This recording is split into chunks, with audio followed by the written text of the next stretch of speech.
as much as the first movie had a plane crash,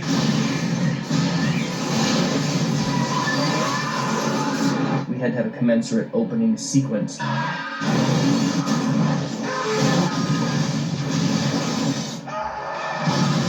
What other way than car crash? Every time you get in a car, you never know what's going to happen. You have so little control.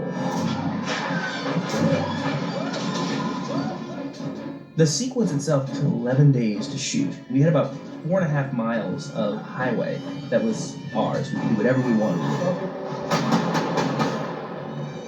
It's big.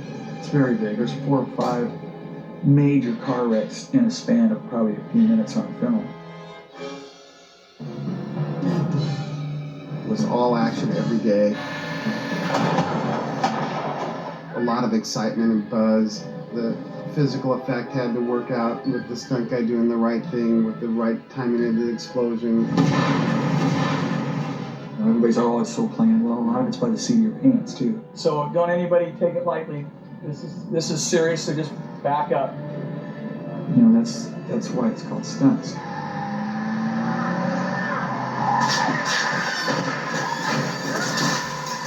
When the red SUV is doing its really horrifying flips, there is a live person who is driving that.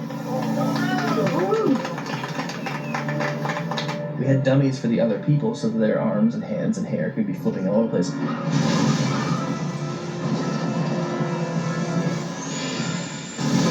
It's a pretty scary undertaking.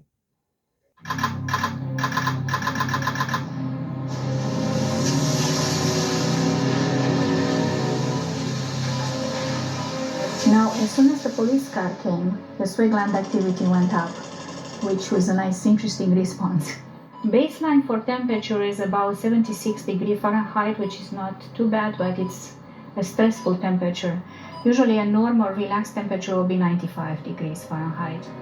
And the heart rate is all over the place and very high. If we look at the beats per minute here, it can go up above 90 beats per minute. Usually the heart rhythm should have a nice wave that is a regular wave. So the moment when anxiety comes about, you know, the heart jumps off the norm.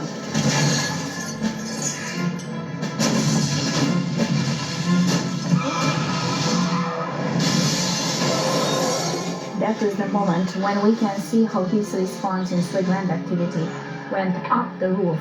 The reaction in her case is mostly temperature and of course the heart creating some stress in her. Oh. And he actually reacted vocally too, if you observe.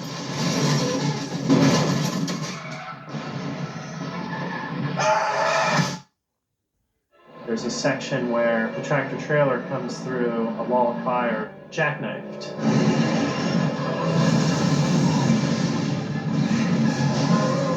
There was no truck jackknife. That was just a truck driving through a wall of fire, which was about maybe a quarter or half the size it is now. I wanted it to mask the fact that the truck was coming at us, so we enhanced our practical fire with CG fire.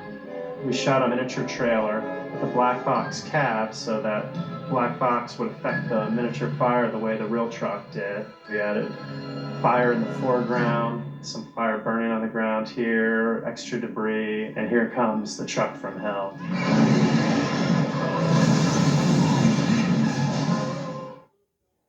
In a span of probably a few minutes on film, there's 8 or 9 car wrecks, a motorcycle wreck, a huge semi-truck wreck. I mean, it's big. You get maybe 2 or 3 setups a day, and you get 1, maybe 2 chances at a stunt. And obviously, again, there was another dilemma of how do you make a truck flip with CG interaction. So obviously they had a system where the truck would be pushed up to flip. A cannon comes out the bottom of it, which was really cool. So like a jet-propelled thing that pushes down and lifts the car off and starts it on a spin. That married with the turn just sends it rolling and rolling and rolling. First time it got over and got it, we got fenders, you took your first step right on your head. It was awesome, babe.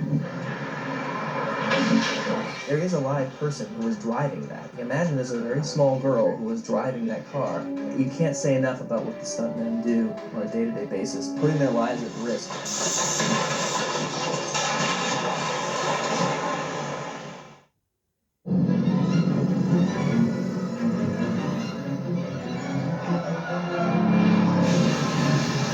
In this shot, these two people are on green screen.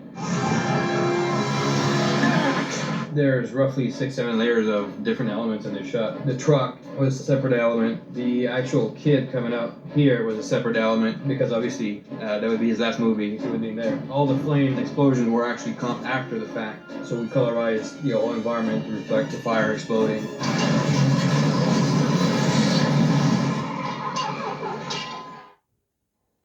Gary Capo and I go way back. We first met on Baywatch when I was directing some second unit on there, and he was a second unit DP.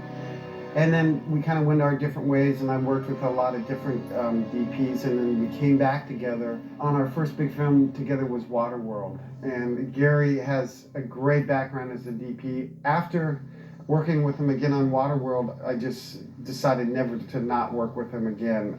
Gary and I have done 9 big second units together, and when I got this opportunity, it was also his first film as a first unit DP. What's great is he's also a really good director, and so we talk about more than just the lighting or the camera movement, but he keeps me really honest with everything that we're doing, and he's just kind of like my secret weapon, a guy that I bring with me on every film that I go.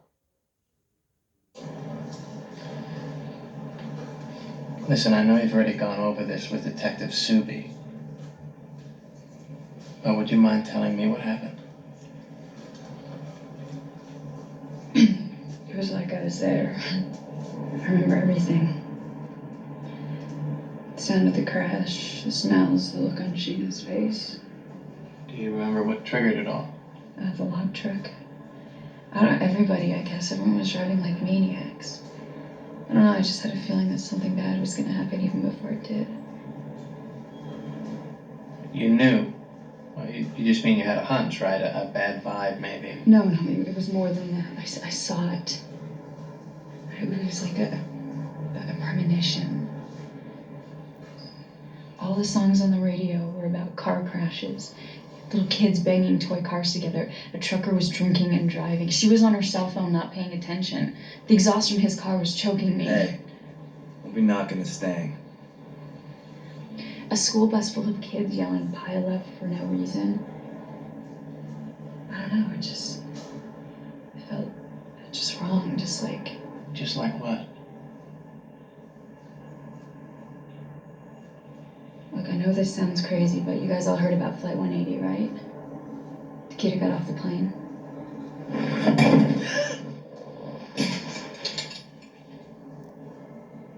What? Go ahead. My premonition was just like his.